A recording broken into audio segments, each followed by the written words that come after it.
confirmé par la Sénat, ça veut dire que le candidat Patrice Talon a été en mesure de fédérer un mouvement populaire qui a porté ses fruits. Et aujourd'hui, le peuple a parlé et il faut que les institutions de la République, que nous respectons beaucoup, la Sénat, la Cour constitutionnelle, suivent le cours de l'histoire. Merci. On reviendra sur ma question, puisqu'on est là pour ça, c'est ça. Le dossier du jour, mais beaucoup de choses ont été dites. Et en face de vous, nous avons un homme de droit à qui je m'en vais donc donner la parole pour rapidement appréciation, avant qu'on ne revienne au dossier proprement dit. Maître Alain Roula, vous avez suivi, c'est un analyste financier, mais aussi très au fait de l'actualité politique, qui a suivi de bout en bout, en bon béninois, comment s'est déroulé le scrutin, le dépouillement et tout. Et il a donné son avis sur le scrutin, parce que vous avez vu brûler beaucoup d'impatience. La parole, vous l'avez. Non, merci de me donner la parole. Non, c'est l'éthique tout simplement, pour rester assis calmement, parce que effectivement, j'ai l'avantage sur Léton, j'ai retenu son nom, d'avoir déjà animé ce débat en première partie. Donc je comprends très bien, puisqu'il est tout à fait également dans la bonne posture, celle de reconnaître le mérite du peuple béninois. Je n'ai pas de sympathie particulière pour le gouvernement sortant, mais je n'en demeure pas moins objectif et nous viendrons sur son bilan qui est plus que mitigé. Mais en entendant, partisan de la rupture, je trouve que cette rupture est incomplète parce qu'on l'attribue à des gens qui ont accompagné le pouvoir et qui ont vécu du système, qui ont vécu avec le système, qui ont utilisé les mêmes méthodes que le système qui est combattu. C'est déjà une première victoire que de rompre le cordon, entre guillemets, pour un nouveau départ, je dis toujours, mais c'est tout le leadership qui est à rompre. Et la victoire du peuple, sur ce point de vue, me semble mitigée.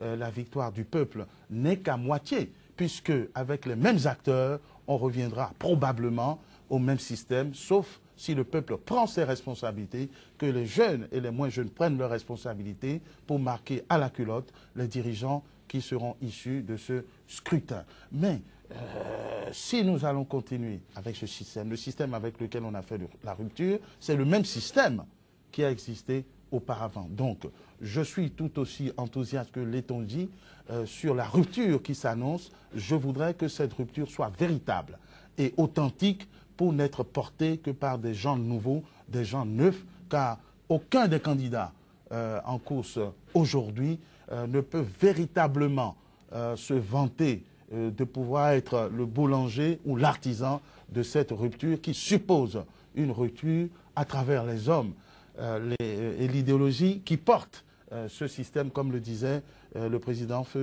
Mathieu Kérékou. Ceci dit, par rapport aux résultats, il faut toujours tourner les regards vers les institutions du pays. On est dans un régime démocratique. On ne saurait ici faire l'apologie d'un quelconque résultat sans attendre les résultats officiellement donnés par les instances compétentes. Sur le dossier du jour, nous revenons sur ce qu'est l'héritage du président sortant, Thomas Boni-Yayi. Que laisse-t-il finalement en héritage à son successeur? Létondi Béton, analyste financier, apporte son regard. Je pense que le président Boni-Yayi, comme tous les chefs d'État, a essayé, tout le long de son mandat, de faire un certain nombre de choses. Mais comme l'a dit Maître Olunlola, je pense que ce bilan est mitigé. Moi, je ne veux pas dire que c'est un échec, mais je pense que le bilan du président Boni-Yayi, je crois que c'est un échec parce qu'en 2006, il est venu au pouvoir porté par l'enthousiasme populaire, mais très tôt, on a constaté qu'il y a eu un désenchantement au niveau des populations parce que les espoirs nourris par l'élection du président Boni-Yayi n'ont pas été à la hauteur des attentes de nos populations. On a promis un certain nombre de changements dans ce pays. On est passé du changement à la refondation en passant par l'émergence, sans que la vie de nos populations ne soit vraiment pas touchée ou changée. C'est-à-dire que si vous prenez quelqu'un qui était là en 2006 et vous prenez cette même personne aujourd'hui en 2016 et vous lui posez la question de savoir est-ce que tu vis mieux aujourd'hui par rapport à 2006? Cette personne te dira définitivement, mais résolument, qu'elle ne vit pas mieux. Je suis tenté de vous contredire là, ça dépend de vers qui vous allez. Parce qu'on le constate, qu'on le veut ou non, réaliste oblige, il y en a toujours qui continuent de chanter l'éloge du chef et ça veut dire beaucoup de choses. On va être plus précis et un peu synthétique dans les démarches. Nous apprécions ensemble les microcrédits aux plus pauvres qui reste l'un des grands chantiers du chef de l'État, Thomas Boni-Yayi. Analyste financier que vous êtes, vous n'êtes pas étranger sans doute à ce projet. Quel regard portez-vous sur ce projet par exemple?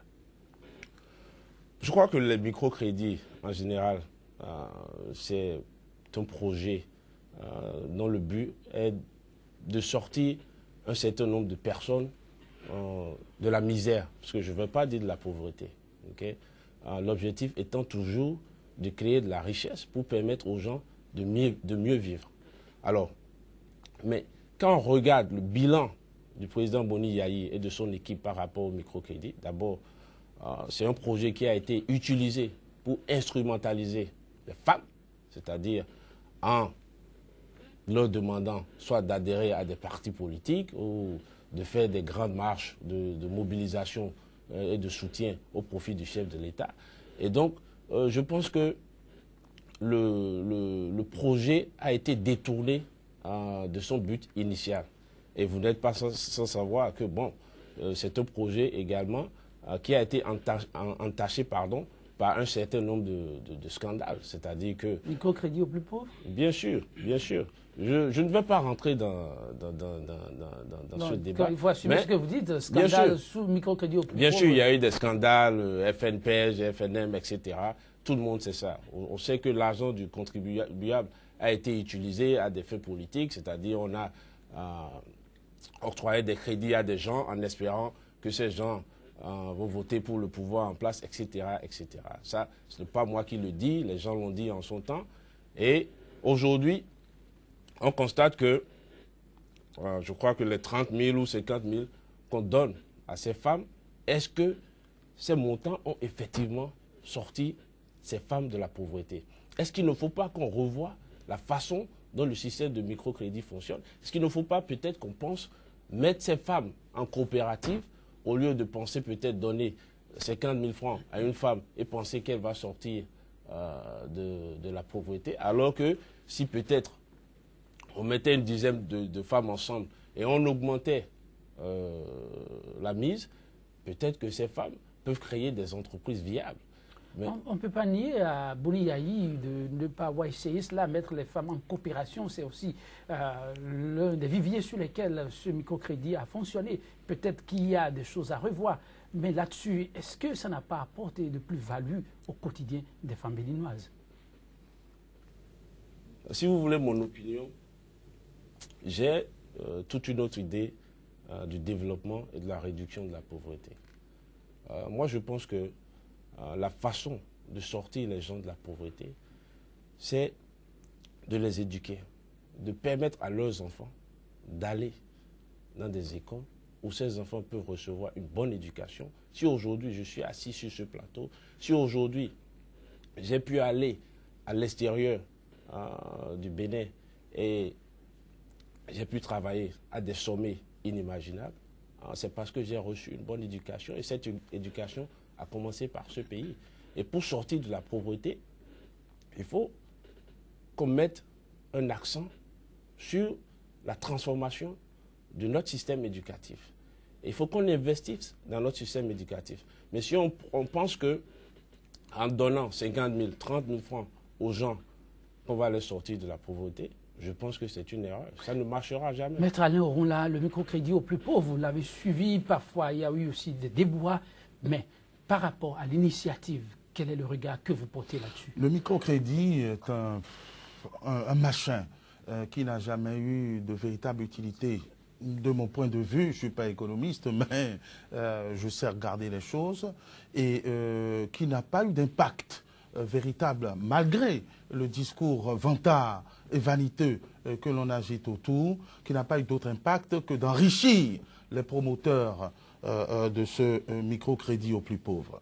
C'est devenu un instrument politique qui permet d'asservir les pauvres gens qui sont toujours heureux d'avoir quelques billets gratuitement, puisque le taux de remboursement n'est pas vérifié, il n'est pas correct. Donc, c'est un machin politique qui a permis au président Yaïbouni et à son régime de perdurer au pouvoir. Je suis tenté quand même de vous demander si l'homme de droit met des gants parlant ainsi, un machin politique, le taux de remboursement... On constate que les gens sont appelés quand même à rembourser. Évidemment, mais ils sont appelés à rembourser. Allez voir les vrais chiffres, vous verrez que le gros des microcrédits, ce n'est pas 30 000 francs, 50 000 francs, mais c'est des centaines de millions sur des comptes en banque ailleurs. Donc je ne vais pas m'appesantir sur ce point qui n'est qu'un petit détail dans les scandales qui ont émaillé ce régime. Puisque nous parlons du bilan, je ne voudrais pas être exhaustif. Mais sur le plan économique, on nous a promis une croissance à 2 chiffres. Je ne sais pas où nous en sommes. Je constate que l'économie est totalement dévastée, délabrée. La filière coton n'a pas fonctionné. L'agriculture est restée en l'état, c'est-à-dire primaire, voire primitive. Aucune infrastructure réelle n'a été mise en place depuis et pendant ces 10 années. La gouvernance politique, vous avez vu ce que ça a donné. Les institutions n'ont jamais été dans leur rôle et n'ont jamais été respectées par... On ne va pas brûler les étapes, mais les infrastructures, vous ne les voyez pas? Alors, écoutez, il y a un service minimum. Si en 10 ans, l'on voudrait se vanter d'avoir permis que certaines routes, 200 km je crois, par an, c'est bien, mais on peut mieux faire, on aurait dû mieux faire. Bref, donc nous sommes obligés, puisque nous n'avons pas beaucoup de temps, de passer sur les têtes de chapitre. Autrement dit, à part le quotidien et à part n'importe qui à la tête d'un État disposant des finances qui sont là, mettrait des routes. Mais et les hôpitaux, et les écoles, et l'université, et les bibliothèques? Rien de tout cela. Attention, attention, Letondier le disait tout à l'heure, oui, il a des approches par rapport au microcrédit et il pense que pour permettre au peuple de mieux vivre, c'est d'abord penser éducation. Et penser éducation, c'est à croire que Bouni n'a rien fait dans ce sens. Est-ce qu'on doit rappeler ici la gratuité de l'école? Bien sûr, je vais y venir. Je vais y venir, nous connaissons le refrain. Gratuité de la césarienne. C'est un refrain dans les faits. Monsieur Yetonji, oui. Gratuité de la césarienne pendant que les femmes ministres des gouvernements et les femmes des ministres hommes vont accoucher à Paris ou à New York. Gratuité de... Vous n'allez pas le faire un procès. Si vous avez les moyens de votre politique, je ne fais pas on y de va, procès. Non? Je ne suis pas en train de faire un procès, je suis en train de vous aider à établir un bilan. Et je constate que pendant que la césarienne est rendue gratuite, les femmes ministres vont accoucher à Paris ou à New York. Pour faire un peu de la place aux autres femmes. Les femmes des ministres et des gouvernants vont accoucher ailleurs et se faire soigner ailleurs, pendant que la gratuité de l'éducation est promue ici, leurs enfants vont en Europe, ce qui est très bien, puisque nous aussi, on est des produits de l'Europe. Bref, pour vous dire qu'il n'y a eu que des slogans, que des slogans et des slogans. Il n'y a pas d'hôpital. Avez-vous assisté en 10 ans à la construction d'un hôpital? Est-ce que le CNHU a été réhabilité? Est-ce que les centres départementaux ont été réhabilités? Ou est-ce qu'on a construit une grande bibliothèque, un musée? Je vais trop loin. Les tracteurs, vous les avez vus? Autrement dit, il n'y a eu que des mots. Et la belle preuve, c'est que l'on répète ça à l'envi. Je dirais que quand le président de la République a pris le pouvoir, il a décrété sa volonté de lutter contre la corruption. 10 ans après, la corruption, est-ce qu'elle a été réduite? Est-ce qu'elle a été limitée? Non. Les politiciens se sont enrichis massivement et ostensiblement. Vous ne le cachez pas. Est-ce que l'injustice a reculé au Bénin? Non. Vous avez remarqué la volonté récurrente de l'exécutif de s'immiscer dans les affaires judiciaires, d'écraser tout le monde. Autrement dit, on a une gouvernance économique médiocre, je dirais, et une gouvernance politique calamiteuse. Les libertés ne sont pas respectées, les citoyens sont inquiétés pour leur choix s'ils n'adhèrent pas à la grioterie nationale, les valeurs de ce pays sont mises de côté pour travailler avec les moins aptes d'entre eux, pourvu qu'on soit dans la même église, la même secte, le même clan, et qu'on danse et chante pour le prince. Donc, de cette manière, rien de concret ni rien de positif ne peut sortir. Et moi, je ne me laisse pas endormir par le discours. La belle preuve en est que, aujourd'hui, même si les résultats ne sont pas encore officiellement proclamés, nous avons remarqué que la mayonnaise ne prend pas. Elle n'a pas pris aux législatives. Et effectivement, c'est un exploit pour le camp qui a gouverné notre pays pendant 10 ans d'avoir obtenu ses députés, mais l'on sait comment. Aujourd'hui, le peuple crie à la misère, le peuple en a marre et c'est manifestement visible. Donc, quand on regarde ces éléments en toute objectivité, parce que moi, je n'ai pas d'activité politique ou syndicale, je n'ai pas d'activisme, je constate que les choses n'ont pas prospéré, et elles ne peuvent pas prospérer parce qu'elles ont été mal animées, la gouvernance a été brouillonne, elle a été improvisée, elle a été fantaisiste. Donc, ça ne peut donner que les résultats que l'honnête homme, l'honnête citoyen voudrait bien déplorer. Mais vous avez suivi quand même de très près les activités menées dans ce sens. Et en matière de gouvernance économique, il y a eu un certain nombre de réformes annoncées par le gouvernement. Il faut quand même remarquer qu'il y a eu de la bonne volonté, non? Non, je ne pense pas qu'il y a eu de la bonne volonté en matière de gouvernance économique et de gouvernance politique. Je crois qu'on a assisté, on a eu l'un des régimes les plus corrompus de l'histoire de notre pays. C'est-à-dire que, comparativement au régime précédent, ce régime a déplacé les bornes jusqu'à des niveaux inimaginables. On n'a jamais vu un chef d'État emprisonner son propre neveu, son oncle, son ministre. Lui, il l'a fait. Est-ce que vous avez vu ces neveux en prison? Vous êtes allé leur rendre visite? Je n'avais pas à leur rendre visite. Vous avez suivi, comme tout le monde. Non, écoutez. Vous semblez dire que ça a été juste du trop peu. Écoutez. Nous avons assisté à beaucoup de spectacles dans ce pays pendant les 10 dernières années. Nous avons assisté à un système de corruption, de gabégie, de clientélisme, de tous les vices qui sont propres au régime totalitaire. Hein, parce que Maître l'a dit tout à l'heure, c'est-à-dire que on a vécu dans une situation où les libertés individuelles, à des moments donnés, ont été supprimées dans ce pays. On a empêché les gens de marcher, on a empêché les gens d'exprimer leurs opinions. Vous êtes sur des plateaux de télévision, on appelle la présidence de la République pour demander qu'on écoute l'émission. J'ai été victime de ça, je sais de quoi je parle. Et donc, quand vous avez un chef d'État et un système mafieux qui permet à une bande de jeunes arrivistes de s'enrichir au détriment du peuple, c'est des gens qui ont passé 10 ans à voler ce peuple, à piller les ressources de l'État. Vous savez, Maria Gleta, 45 milliards, ICC Service, 145 milliards. Des experts ont même mis ICC Service à 200 et quelques milliards. Ça, ce sont les économies des pauvres Béninois qui ont été pillés par un certain nombre de gens. Et vous avez les dossiers Sonacom, SBE, Sobemap, Sensad, Sonapra, etc., etc. Il y a tellement de dossiers.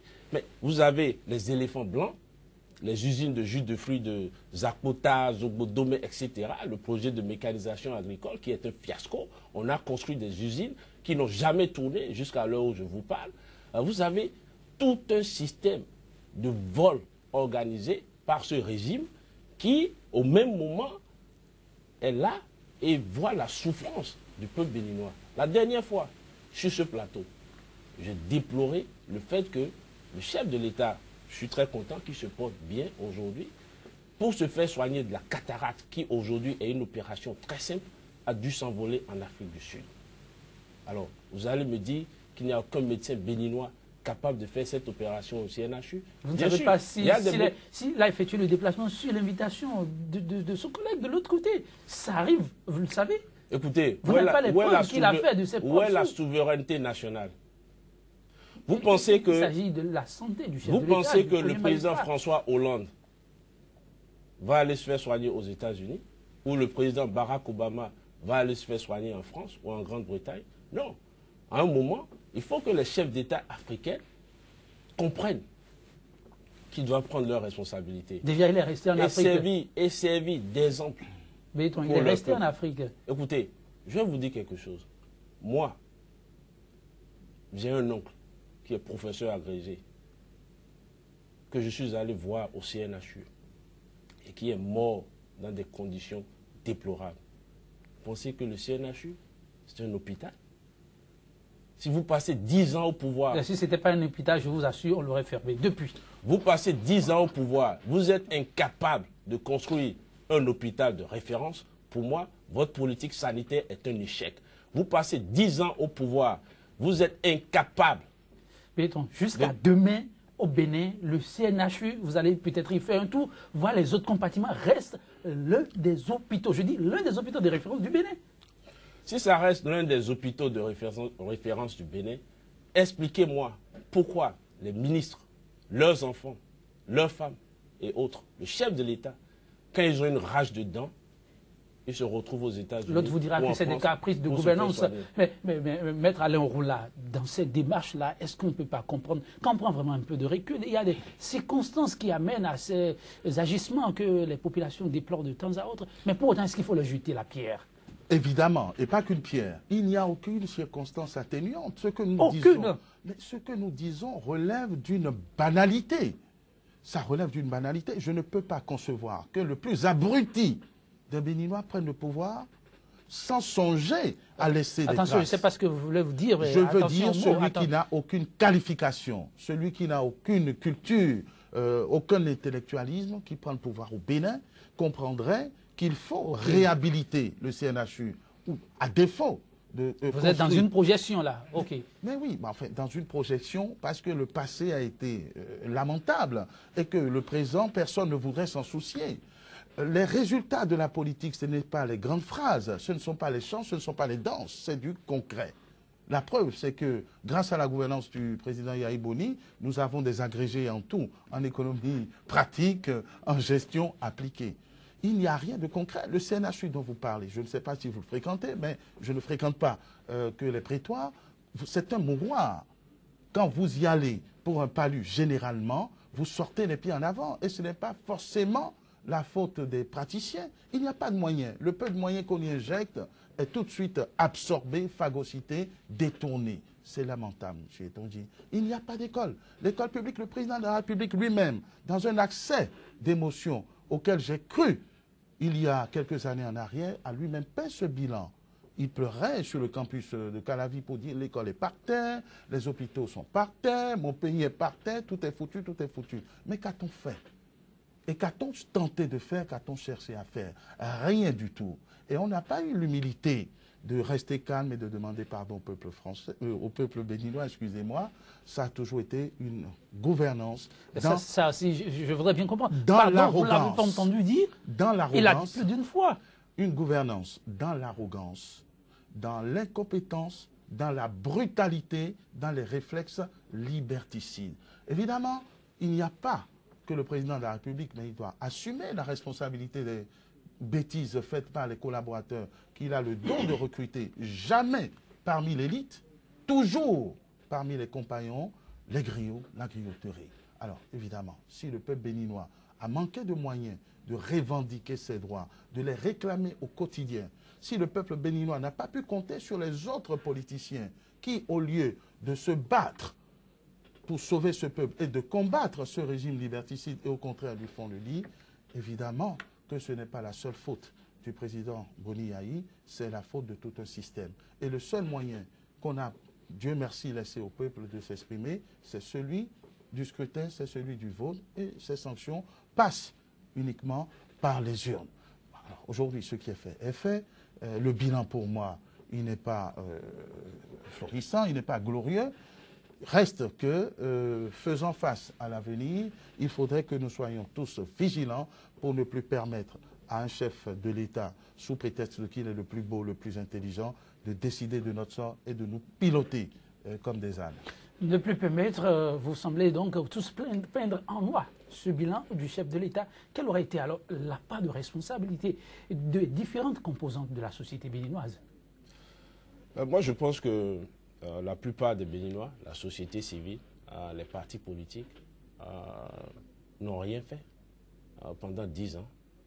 Ces gens ont observé le président de la République diriger ce pays, je vais dire, d'une main de fer, où toutes sortes de, je ne vais pas dire dissidences, mais on n'accepte pas que les gens véhiculent des idées qui sont contraires aux idées du pouvoir en place.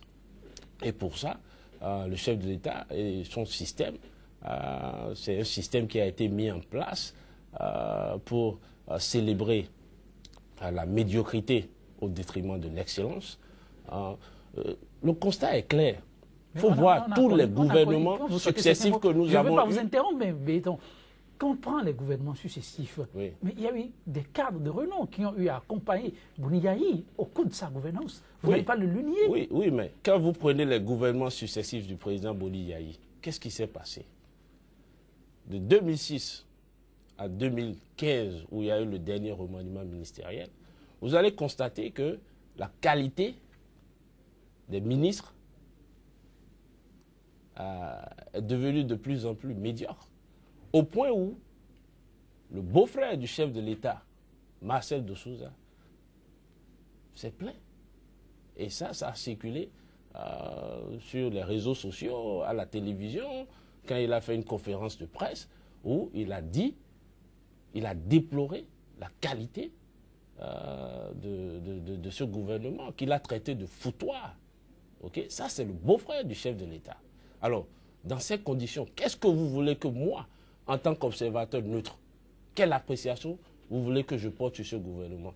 Moi, je ne peux que porter une appréciation par rapport à ce que je vois. Et ce que je vois, c'est la médiocrité quotidienne. Dites-moi, si vous prenez un ministre aujourd'hui dans le gouvernement actuel, demandez-leur leur bilan.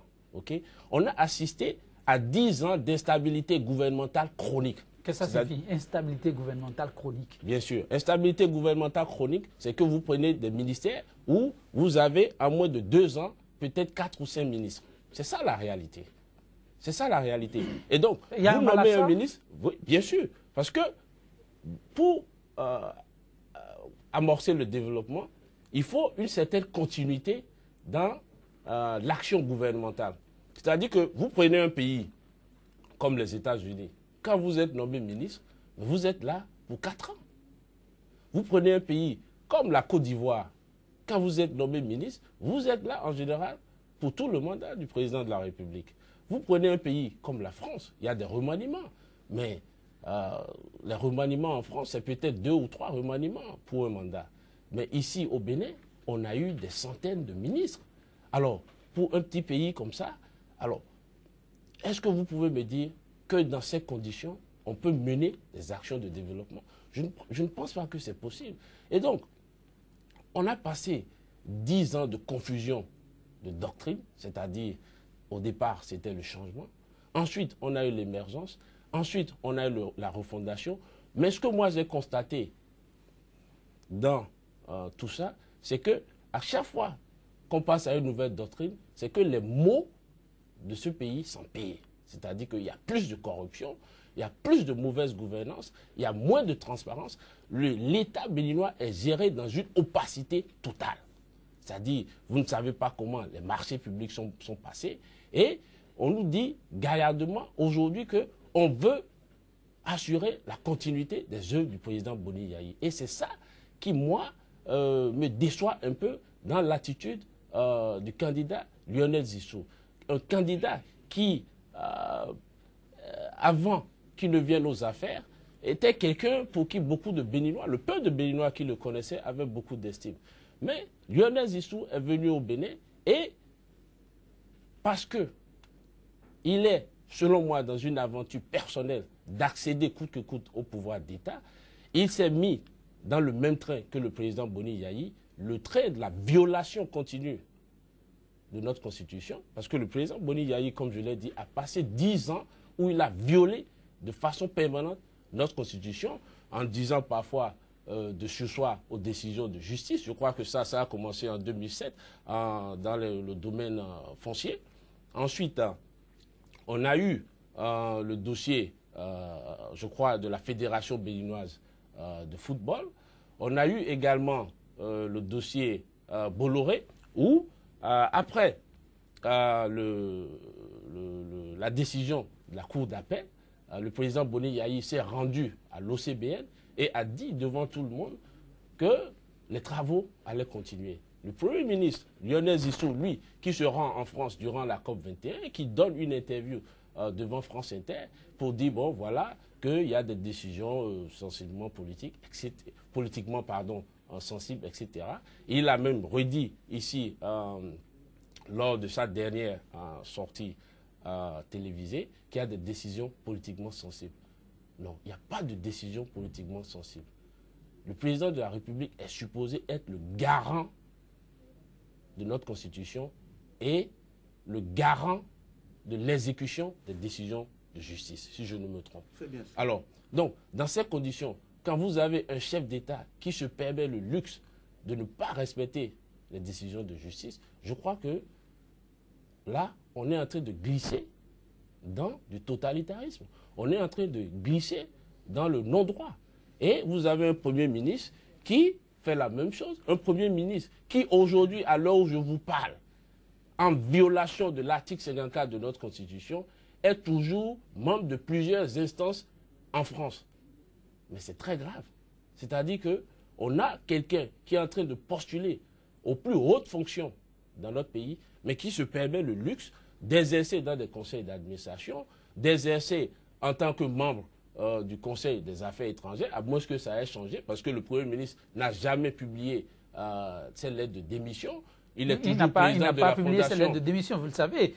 Personne ne l'y oblige, sauf devoir d'éthique personnelle. Non. Il n'est pas obligé de le faire. Vous savez, le Premier ministre Lionel Zissou a souvent parlé d'éthique. Je me rappelle bien, il a dit l'argent en politique est cynique. Tout à fait. Voilà. Mais qu'est-ce qu'on a constaté? Le même Premier ministre qui, il y a environ 7 mois, a fustigé dans les colonnes du journal Le Monde d'Afrique l'attitude d'un ministre béninois pour son implication dans une affaire de détournement de fonds destinés au forage d'eau. Le même Premier ministre, aujourd'hui, parce qu'il cherche des voix pour se faire élire président de la République, se fait accompagner de ce ministre pour se faire présenter aux populations dans le septentrion. Vous savez que celui-là, la justice n'a pu rien lui reprocher. Vous avez dit présumé. Voilà. On n'a pas pu établir sa culpabilité. Moi, je suis d'accord avec vous. Mais vous savez, en politique, il y a aussi ce qu'on voit, il y a l'éthique, il y a ce que le peuple voit.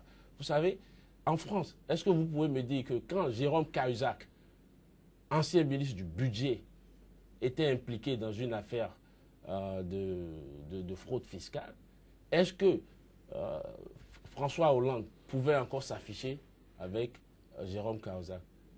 Même si François Hollande était en pleine période de campagne électorale. Je ne suis pas étonné parce que nous sommes dans un pays où on a vu des gens qui ont été promus après avoir été épinglés dans des dossiers de malversation, de mauvaise gestion financière. On a eu le DG de la CNSS qui a été promu à la présidence de la République en tant que conseiller juridique du chef de l'État. On a des gens même qui sont impliqués dans des meurtres aujourd'hui, qui sont nommés directeurs tout ça n'a pas pu établir Béton. Et qui sont en train de... La justice n'a qu'à faire son travail, Béton. Non, vous n'allez pas évoluer dans ce sens. Que la justice fasse son travail jusqu'à preuve de contraire. Tout cela dont vous citez les noms, à moins que Maître Alain Roula m'apporte le démenti, la justice n'a pu rien leur reprocher. Maître Alain Roula. Merci d'assurer cette transition. C'est vrai qu'il y a énormément de choses à reprocher au président Boni Yayi dans ses méthodes de gouvernance, dans son encouragement à la médiocrité au détriment de l'excellence. Il y a beaucoup de fautes politiques, d'orthodoxie politique, économique qu'on peut lui reprocher. Mais aussi curieux que cela puisse paraître, nous avons des lois, nous avons une constitution qui prescrivent que les fautes avérées ou pas soient sifflées. La belle preuve est que le président Yayi Boni a pris une initiative, certainement sur fond de règlement de compte ou sur virginité politique à se donner à soi, à renvoyer des ministres devant la Haute Cour de justice et les parlementaires ont voté. Je crois que le président Yayi a commis suffisamment de fautes qui auraient pu motiver la saisine de la Haute Cour de justice et qu'il incombait aux parlementaires de faire. Ils ne l'ont pas fait. Voilà. C'est pour vous dire que si le président n'a pas bien travaillé, c'est aussi la faute de ceux qui l'ont accompagné, de ceux qui l'ont entouré, ce qui m'amène à dire que c'est une responsabilité collective. Je crois que nous ne devons pas avoir moins de hauteur et moins de grandeur d'esprit que ceux qui nous ont piétinés. Il faut dire que c'est une question d'ambiance et que le président de la République est venu trouver un monde couché, un monde politique couché, serviable, à souhait, et qu'il en a abusé, qu'il n'a pas eu le détachement nécessaire pour conduire ce pays et donner les chances que lui, il a eu de prendre la tête de ce pays sans aucun parti politique. L'histoire retiendra ce qui a été fait, ce qui n'a pas été fait. Il y a eu de longs développements sur le Premier ministre, je pense qu'il ne faut pas déséquilibrer les choses et d'avoir un regard objectif. D'abord, aucune loi, aucune règle constitutionnelle n'impose au Premier ministre, dont la nomination n'est pas prévue par la Constitution, c'est vrai, mais n'est pas interdite, de démissionner. Pendant la campagne électorale, il n'y a pas eu de précédent, et même en France, qui est quand même un peu notre référence, jamais on a demandé à un président de la République ou à un Premier ministre de démissionner pour faire ses campagnes législatives, sénatoriales, etc., dans lesquelles ils sont d'ailleurs fortement impliqués. Je n'ai aucune difficulté avec la question, d'autant que je sais qu'aucun autre des autres candidats n'aurait boudé ce plaisir s'il avait été en place. La deuxième observation que je voudrais faire, c'est que le Premier ministre Lionel Zinsou n'est pas un Premier ministre ordinaire. C'est un Premier ministre candidat depuis sa nomination. Je pense que ce n'est pas sa faute si les Béninois n'ont pas vu et dénoncé s'ils estiment devoir dénoncer la chose. Je parle de la classe politique. C'est donc un candidat, un Premier ministre candidat, qui est obligé de faire avec les codes éthiques de notre pays, qui a trouvé un pays où la politique se fait sous fond de corruption et qui, sans verser dans les excès, a profité légitimement du système. Moi, je n'ai pas compris ce procès qui lui a été fait. Qu'est-ce qu'on attendait de lui? De venir et de dire, bon, je suis candidat, mais je ne suis pas au gouvernement. Mais il n'aurait pas fait une voix. Il est rentré et a pris la terre là où elle est cultivable. Et je pense que les récriminations qui lui sont adressées, à savoir qu'il est trop blanc, pas assez noir, que c'est l'étranger, etc., c'est des querelles politiques, politiciennes, qui n'apportent rien au débat objectif qui doit rester ceci, qui est le plus apte et le mieux outillé pour sortir le Bénin de la pauvreté. Et en la matière, en dépit de toutes les récriminations, je n'ai pas vu beaucoup de candidats qui d'abord peuvent se vanter de cette virginité, de cette nouveauté, et qui peuvent se vanter des outils nécessaires, de posséder les outils nécessaires pour mener la bagarre. Évidemment, Barthélémy Cassa, je fais partie de ceux qui ont dénoncé la chose. Mais pourquoi voulez-vous reprocher au Premier ministre Lionel Zinsou le fait que M. Barthélémy Cassa ait été impliqué à cette hauteur et n'ait pas vu son immunité parlementaire levée? Levée. Comment voulez-vous faire endosser au Premier ministre, qui est en politique et qui a besoin de se faire élire, la responsabilité de ce que M. Cassa, ayant agi et ayant été dénoncé pendant qu'il était ministre, a été fait député? Je pense que nous devons rester justes et objectifs et pardonner les fautes mineures, selon moi, puisque l'on est en politique, et une politique où le terrain est vicié. Je pense que nous devons être raisonnables dans le traitement que nous infligeons à notre Premier ministre candidat. Oui, ceci dit, on parle du bilan du Boni Yayi. L'homme a fait son mea culpa. J'imagine que vous l'avez suivi lors de son vote. Il a fait ce qu'il a pu faire et il espère que la continuité sera assurée. Continuité sur les acquis, bien entendu, que vous avez essayé de peindre à votre façon. N'est-ce pas là, quand même, une transition heureuse? L'homme s'en va espérant qu'on fera vraiment mieux que lui. Oui, écoutez, moi je pense que le président de la République sort trop de son rôle. À titre personnel, je pense que le président de la République devrait rester neutre, au-dessus de la mêlée. Mais il a choisi, ou il a désigné un candidat, qu'il a accompagné d'ailleurs plus malheureusement qu'heureusement, même si les chiffres que nous avons indiquent qu'il y a une percée là où on n'était pas attendu. Le président de la République n'a pas toujours les mots heureux. Et quand on parle de continuité, ça ne veut pas forcément dire que l'on va continuer la politique que moi je suis en train de dénoncer avec mon camarade. Ce sont des mots. Il n'y a pas de continuité. Je pense d'ailleurs et vous allez me dire que je suis en campagne, il n'y a pas de meilleure rupture que celle-là, déguisée sous continuité. Rupture dans la couleur, rupture dans la taille, rupture nécessairement dans les méthodes. Parce que quels que soient les préjugés dont on affuble celui dont on parle, je crois qu'il est paramétré pour ne faire autrement que d'aller de l'avant. Maintenant, c'est une posture politique. Je veux dire, on vous remet un instrument, vous n'allez pas tout de suite prendre vos distances. Encore que, si vous regardez les choses au fond, cette distance est prise, puisque le « après nous, c'est nous » a été un peu corrigé. Les méthodes du président de la République ont été plus ou moins taclées par le candidat Zissou qui a parlé de président impulsif. Je crois que c'est assez expressif pour que qui veut comprenne que les choses ne seront jamais plus comme avant, même si c'est le Premier ministre qui accédait à la magistrature suprême. Donc, continuité, c'est un mot, c'est un habillage politique.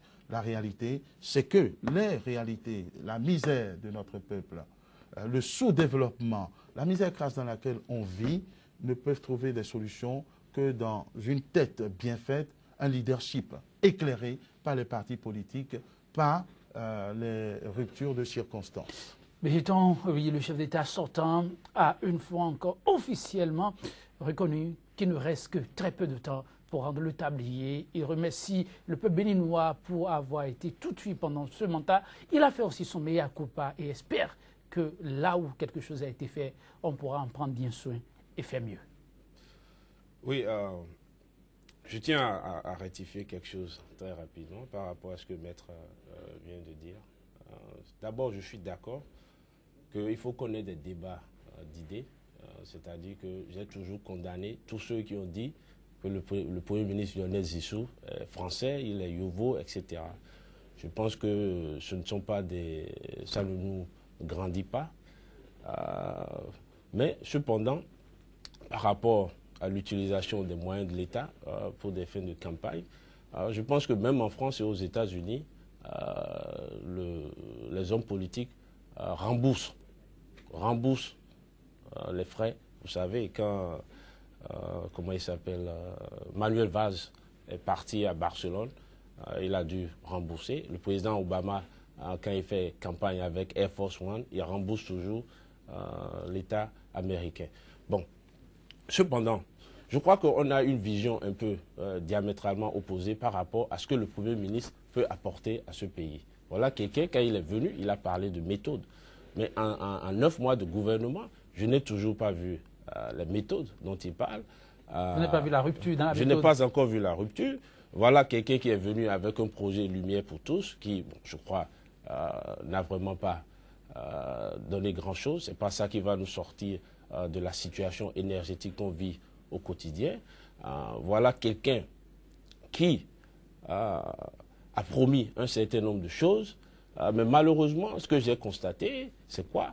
La dernière fois, les gens lui ont reproché d'avoir nommé des conseillers français à la primature, et le Premier ministre a dit non, que les Béninois ne devaient pas être xénophobes, qu'on a nommé des Béninois à l'étranger, où il a donné l'exemple du Gabon, etc.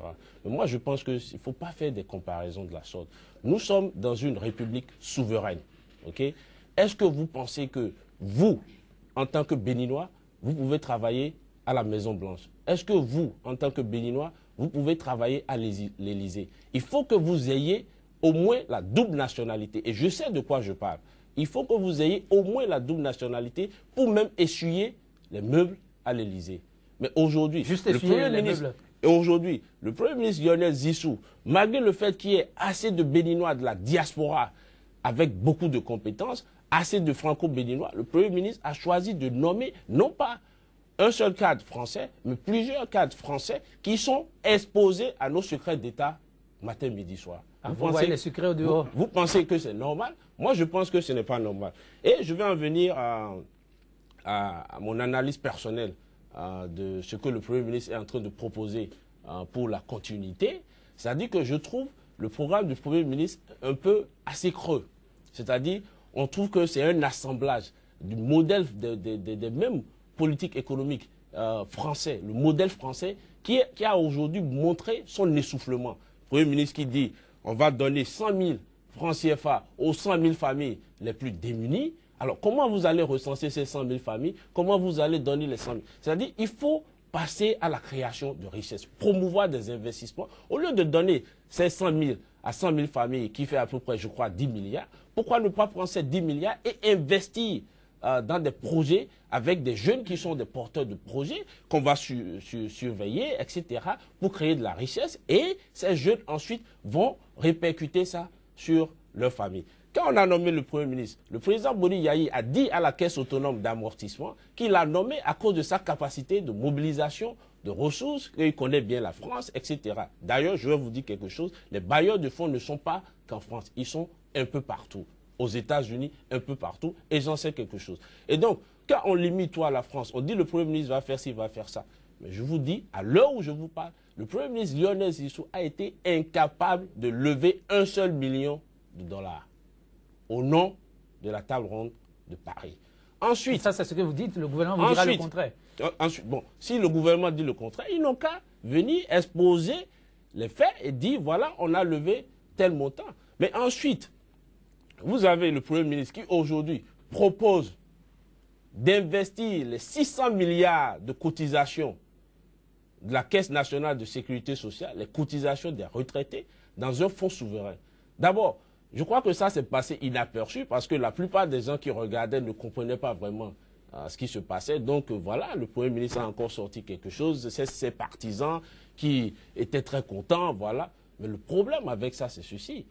Un fonds souverain, en général, la plupart des pays qui créent des fonds souverains, c'est des pays qui ont souvent des ressources naturelles qui leur permettent de dégager des excédents de revenus.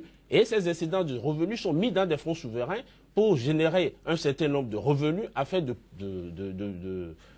faire des investissements en termes d'infrastructures et même assurer, assurer un certain nombre de choses pour les générations futures.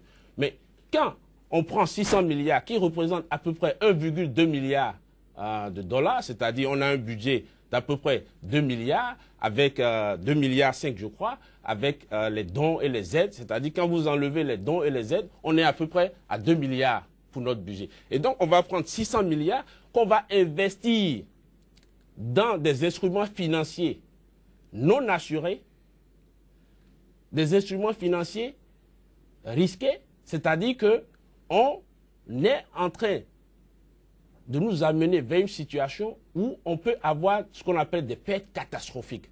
C'est-à-dire que c'est comme si on envoie nos sous, les sous des retraités, des gens qui ont cotisé pendant 30 ans, et qu'on va jouer ces sous dans un casino boursier. C'est-à-dire que j'ai suivi la démonstration. J'ai suivi la démonstration que le Premier ministre en a fait. Et je précise que je ne suis pas financier, mais j'essaie de comprendre les choses. Personnellement, dans sa démonstration, j'ai vu plus d'un hocher la tête. Ça paraît un peu attrayant. Là, je veux l'éclairage de l'homme de droit. Les néophytes ont suivi. Lui fait une démonstration vraiment à donner la panique. Mais dites, qu'en est-il? Vous voyez, je suis subjugué parce que je vois un déploiement d'énergie qui aurait pu être un peu plus utile si on avait donné la bonne orientation à la chose. Je vais vous rallier, cher ami. D'abord, il n'est pas établi que le Premier ministre ait utilisé les moyens d'État. J'ai eu l'occasion de venir sur ce plateau avec un illustre contradicteur où nous étions en peine de prouver la chose. Et si des fautes il y a eu, là encore ça a été des fautes mineures, je crois que le Premier ministre s'est très vite ressaisi et a mis ses moyens à la disposition de sa campagne. La question ne s'est plus posée, étant précisé qu'il n'y a pas parmi ces acteurs politiques, parmi ces candidats, un seul qui n'aurait pas profité de ses moyens, et je ne comprends pas pourquoi on cristallise l'attention sur le Premier ministre, qui n'a de particulier que son extranéité ou sa couleur qui ne serait pas régulière. Que veux-je dire? Si c'était le président Adrien Oumbédi, par exemple, et ça arrive très souvent, qui avait recruté au sein de son cabinet des expatriés, des experts expatriés, il n'y aurait pas eu de difficulté. Le président de la République s'est entouré de conseillers de couleur blanche sans que ça ait suscité quoi que ce soit. Le président Kérékou, paix à son âme, s'est souvent entouré de conseillers blancs. disons les choses telles qu'elles sont, ça n'a jamais été remarqué, ça n'a suscité aucune polémique. Je pense que l'on cristallise l'attention sur le Premier ministre parce qu'il est un peu plus clair que nous, et on crie au recrutement massif de conseillers. Je suis allé vérifier, je suis informé de la situation. Au cabinet du Premier ministre, il n'y a pas plus de 2 ou 3 camarades de couleur blanche, dont l'un vivait au Bénin et travaillait dans un cabinet pour un Béninois, dont je tairai le nom. Le deuxième est un conseiller à qui il a fait appel, il en a parfaitement le droit, puisque s'il pense que ce ne sont que ceux-là qui peuvent l'aider à faire le travail qu'il a à faire. Si vous avez besoin de soins pointus en chirurgie, rien ne vous empêche d'aller chercher un chirurgien aux États-Unis. Soit disant passant, il ne faut pas faire ce procès à Boniaï. On est en train de parler de secret d'État. Non, je sais de quoi je parle. Je ne parle pas de secret d'État. Parce que vous ne savez pas quelles sont les occupations, quelles sont les fonctions de ces... Non, mais moi, on n'a pas besoin de savoir. Si, nous sommes des observateurs. S'il vous plaît, on a besoin. On a besoin. Je suis en train de rétablir les choses. Donc, ils n'ont pas plus de 2 ou 3 et ça n'aurait posé aucun problème si on avait eu recours à un marabout nigérien ou malien qui a informé des secrets d'État dans ce pays. Il y a eu un monsieur Cissé, malien, qui a été ministre d'État dans ce pays. Ça n'a posé aucun problème. Donc moi, je pense que ça, c'est un faux procès. Comme l'ensemble, permettez, vous avez été très long, permettez-moi quand même de rééquilibrer les débats. Moi, je pense que tout ça, c'est des procès d'intention, c'est des mauvais procès, c'est des réactions épidermiques. Et il ne faudrait pas que l'arbre nous cache la forêt. Le Premier ministre a beaucoup de défauts. Il a dit qu'il ne serait pas candidat dans la dissension. Mais oui, je veux rajouter à la liste pour vous dire que je suis au fait. Il a dit qu'il ne serait pas candidat dans la dissension. On l'a imposé comme candidat. Il n'est pas membre de FCBE. On l'a imposé. Il a promis des lampes torches. Ce n'est pas assez. On est d'accord. Mais ne perdons pas de vue que nous sommes en politique. Et qu'en matière de politique, c'est d'abord la séduction. Et la séduction peut être bien dolosive. Alors, est-ce que c'est utile et opportun de focaliser sur ces petits détails qui, pour moi, ne sont rien, non seulement par rapport aux grosses fautes qui ont été et qui sont commises par les autres candidats qui ont été avec le président Yahya Boni. Regardez parmi les 33 candidats, ou en tout cas les principaux, ils ont tous, d'une manière ou d'une autre, flirté, et plus que flirté, avec le régime. Pourquoi on ne focalise pas l'attention sur eux? Est-ce que ces fautes mineures, même majeures, devraient nous empêcher de voir objectivement la capacité de ce candidat qui, en 8 mois de Premier ministre, le président Yahya Boni ne peut rien faire, vous le savez, et qui est affublé d'un attelage gouvernemental à faire fuir le plus courageux d'entre nous? Est-ce que c'est ça qui doit nous empêcher de regarder objectivement d'abord qui, et on peut mettre S à qui, est capable, qui est plus apte à conduire les réformes de ce pays? Moi, je pense que le Premier ministre fait partie, et du peloton de tête, de ces gens qui ont la capacité managériale. Ce n'est pas, il est agrégé, il est ceci, il est le plus beau, il a passé 67 ans en France. Mais oui, est-ce que du jour au lendemain, le Bénin peut se développer sans qu'il y ait une méthode? Et la vraie méthode, c'est celle qu'il va appliquer quand il aura les rênes du pouvoir. Il ne peut pas imprimer, plus qu'il ne le fait déjà, une méthode alors qu'il a un chef et qu'il a d'autres ministres autour de lui qui sont formés à d'autres méthodes. Donc il faut attendre de le voir. La question, c'est de savoir si nous sommes prêts à faire le pari que, au moins avec un candidat comme celui-là, peut-être y en a-t-il d'autres, les choses vont être faites avec rigueur, avec méthode ou pas. Est-ce qu'avec un tel candidat... Non, permettez. Moi, je suis désolé, on nous a vendu la même méthode en 2006. S'il vous plaît, on a vu ce que ça a donné. Moi, je n'ai pas acheté. Je n'achète pas. Moi, je n'ai jamais acheté. Et je ne suis pas passionné. Je demande tout simplement de mettre de l'objectivité. Bien sûr. Dans cette affaire qui, effectivement, interpelle. Nous avons des réactions épidermiques, évidemment. Mais qu'est-ce que c'est que ça? On nous fait débarquer un extraterrestre à 8 mois des élections. Évidemment que ça fait frayeur. Mais quand on réfléchit, quand on analyse, quand on se renseigne, on se rend compte finalement que c'est nous-mêmes qui jouons à nous faire peur. Moi, je dirais personnellement, je n'ai aucune difficulté à ce qu'un candidat comme le Premier ministre soit élu, je pense, même si je compte énormément d'amis et de gens sympathiques parmi les autres candidats, il est indiscutable que si nous mettons les préjugés de côté, si nous mettons nos présomptions de côté et que nous allions à la réflexion, on verra qu'il fait partie des meilleures choses qui peuvent arriver à ce pays. Et ce n'est pas parce que c'est la main de Yahya Boni qui l'a désigné que forcément cette désignation est souillée. Ce n'est pas parce qu'il s'affuble, et je le dis haut et fort, d'amitié comme celle de celui dont vous avez cité le nom et de bien d'autres, qu'il ne peut pas faire ce qu'il a fait. Mais en réfléchissant bien, comment voulez-vous qu'il fasse?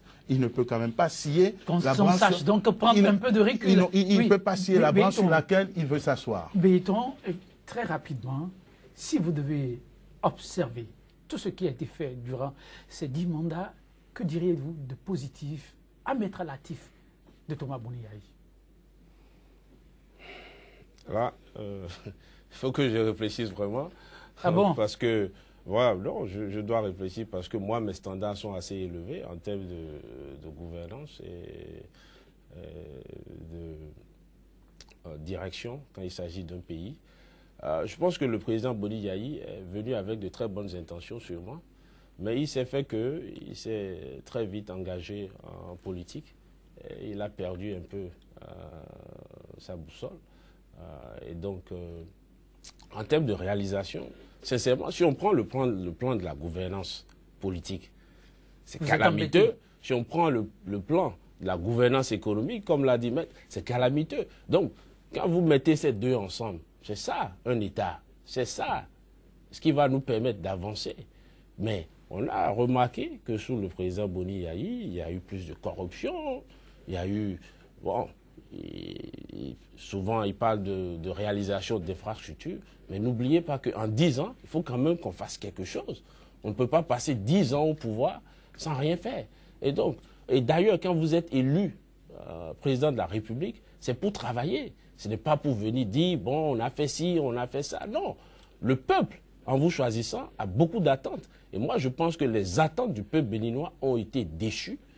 Le peuple béninois, on a très tôt connu un désenchantement total par rapport à ce président, à son équipe, à son style de gouvernement. Et je pense que l'homme, ce n'est pas personnel, mais je pense qu'il aurait pu faire mieux s'il n'était pas rentré parfois dans des querelles de personnes. C'est-à-dire que vous prenez les 4 dernières années, les 4 dernières années ont été utilisées et focalisées sur des individus. C'est-à-dire qu'au point où le Premier ministre même a reconnu que des individus, des hommes dans ce pays sont objets de fixation de la part du chef de l'État. Non, les populations veulent boire de l'eau, les populations veulent tout l'embarras de Béton etc. à pouvoir vraiment donner une note au chef de l'État. L'autre positive, j'allais dire, Maître Alain Ourula, c'est aussi votre situation. Non, pas du tout. Un exemple de réalisation positive à mettre quand même à l'actif. Je dirais d'ailleurs que châtie bien qui aime bien. Je n'ai pas été partisan ni ouvrier de l'avènement du président Yahya Boni, mais comme la plupart des Béninois, j'ai placé beaucoup d'espoir en ce fils de paysan dont j'espérais qu'il s'attaquerait véritablement à la lutte contre la pauvreté. Et son grand mérite aurait été quoi? Contre la misère. J'y viens. Son grand mérite, c'est quand même de ne pas avoir embrasé le pays, malgré les menaces. Malgré... Écoutez, on ne va pas parler de route, je ne veux pas parler d'échanges. Oui, allez-y, c'est le grand mérite, ça. Non, pas du tout. Je veux dire qu'il n'a aucun mérite à avoir mis des tronçons. C'est très bien, mais pas plus. Je dis, j'ai quand même un peu plus d'exigence, voyez-vous. Godomé-Calavi, 200 km de route, échangeurs, etc. C'est bien. Ce n'est pas ma préoccupation. Moi, je l'aurais attendu sur le chantier de l'hôpital, sur le chantier de l'école et sur le chantier de la justice. Oui, son mérite, disiez-vous? Non, son mérite, c'est d'avoir laissé un pays quand même pacifié, puisque jusqu'à hier, malgré toutes les menaces qui planaient, rien ne s'est passé. Son mérite, c'est de s'être quand même penché et d'avoir réussi à parler aux plus pauvres d'entre nous qu'il a instrumentalisé. Son grand mérite, c'est de nous avoir trouvé quand même un candidat que je pense que l'on mérite et que l'on a intérêt Votre à souhait en accompagner. quelques secondes à l'issue de la proclamation des résultats définitifs pour le peuple béninois? Eh bien, comme on dit, que le meilleur gagne. Et je pense que le Bénin gagnerait à hisser le Premier ministre au pouvoir. Alors, Béton,